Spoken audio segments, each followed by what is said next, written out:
escândalo na educação estadual que envolve fraudes, falsidade ideológica e corrupção. Tudo isso com a finalidade de desviar recursos públicos que podem chegar ao montante de 340 milhões de reais, oriundos do precatório do Fundef. O PROAJA, Programa de Alfabetização de Jovens, Adultos e Idosos, que destina recursos para empresas e instituições conveniadas ao governo do Estado, entrou na mira da Polícia Federal, do Tribunal de Contas do Estado, assim como do Ministério Público Estadual e Federal, pois foram encontradas várias irregularidades que causaram prejuízos aos cofres públicos. O GP1 teve acesso ao inquérito da Polícia Federal no Piauí e ao relatório produzido pelos técnicos do Tribunal de Contas do Estado. O documento enumera diversas irregularidades, dentre elas 1.042 pessoas mortas matriculadas no programa de alfabetização e 5.546 servidores públicos inscritos como analfabetos, o que representa um contrassenso, visto que a própria natureza dos cargos públicos exige que os servidores sejam, no mínimo, alfabetizados. Há também diversas empresas conveniadas que não tiveram seus endereços confirmados e outras que não têm sequer funcionários contratados. Ao todo, são 40 empresas conveniadas no PROAJA aqui no Piauí. Desse total, 11 são localizadas em Teresina e, segundo o inquérito da Polícia Federal, 5 empresas não tiveram endereço comprovado na capital. O Tribunal de Contas do Estado fez um relatório preliminar, produzido entre março e junho deste ano, que confirmou as irregularidades no PROAJA, o que causou repercussão na Assembleia Legislativa do Piauí. A TV GP1 conversou com o deputado Júlio Arcoverde, que foi um dos deputados que apresentou o relatório do TCE na Alep. O que a gente está fazendo? Tomou um susto, é um escândalo de grande dimensão.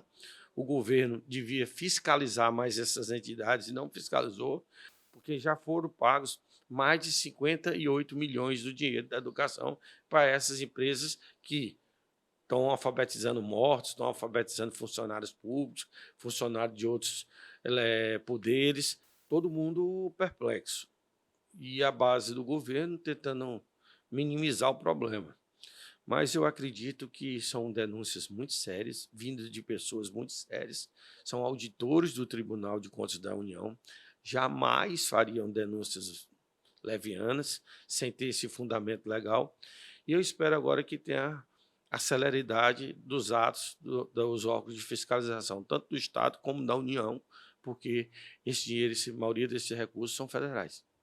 O relatório do TCE ainda classificou como ineficiente o monitoramento da Fundação Getúlio Vargas, que foi contratada pela Secretaria de Educação para acompanhar o programa. O secretário de Educação do Piauí, Ellen Gera, se manifestou e respondeu aos questionamentos sobre a execução do PROAJA.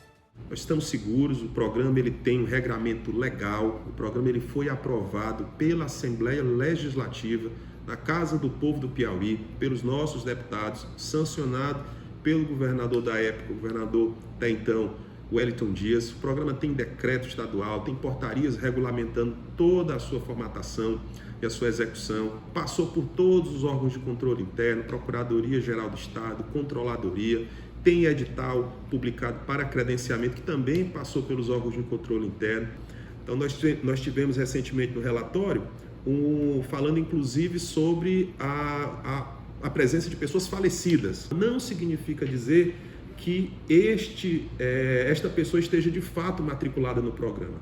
Ela só é matriculada depois que é feito um processo de triagem eletrônica. Aí depois que essa triagem é feita com um cruzamento de dados, que ele é realizado, como eu disse, com apoio da FGV, é que de fato nós vamos fazer o contrato. Então, muito provavelmente, essa lista que o TCE afirma ter encontrado de pessoas falecidas ainda está num processo ainda preliminar de matrícula. Então, lógico, nós vamos solicitar a lista para o tribunal. No relatório de auditoria, essa lista não estava presente, apenas apontou que encontrou essas irregularidades. Nós vamos solicitar a lista e fazer os cruzamentos. E se, porventura, nós ainda encontrarmos algum tipo de inconsistência de dados, essas inconsistências elas são mitigadas durante todo o processo de monitoramento, de supervisionamento e de testes que são realizados durante o programa. Então não tem como esse programa trazer dano ao erário justamente pela modelagem financeira que ele foi elaborado. A A equipe da TV GP1 entrevistou o promotor Francisco de Jesus, que rebateu as declarações do secretário de Educação. Eu me entristeço com as declarações de Sua Excelência, o secretário de Educação, quando tenta, de uma certa forma, macular o grandioso trabalho do Tribunal de Contas do nosso Estado, que tem feito um trabalho brilhante no sentido de evitar o desvio das verbas públicas. É sabido que não tem falecido estudando, é sabido que não tem falecido recebendo, e pessoas estão recebendo no lugar desses falecidos.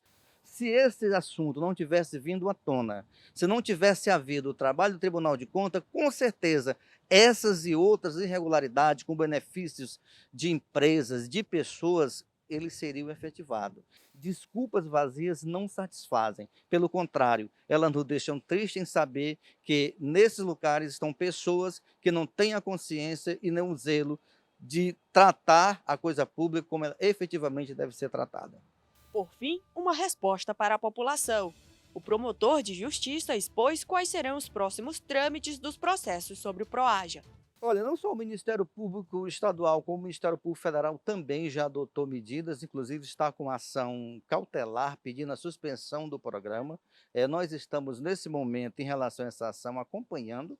Iremos ingressar na lide no momento oportuno para trazer ainda novos elementos. Vamos buscar aonde atinge o Estado os aspectos da violação aos princípios da administração pública estadual e, dentre as medidas que poderemos adotar, quer seja tanto o pedido de afastamento do gestor, a suspensão do programa que já foi feito pelo Ministério Público Federal e também ainda a responsabilidade pelos danos causados ao erário, responsabilidade por improbidade administrativa, que vai desde a possibilidade do gestor não mais contratar com o poder público, do gestor não assumir cargo público e ainda ter que ressarcir o erário e sem prejuízo de sua responsabilidade civil, que é o dano coletivo público, e sua responsabilidade criminal, que é, no caso, o crime de responsabilidade. Então, são todas as medidas que estão ainda sob análise do Ministério Público, todos que participaram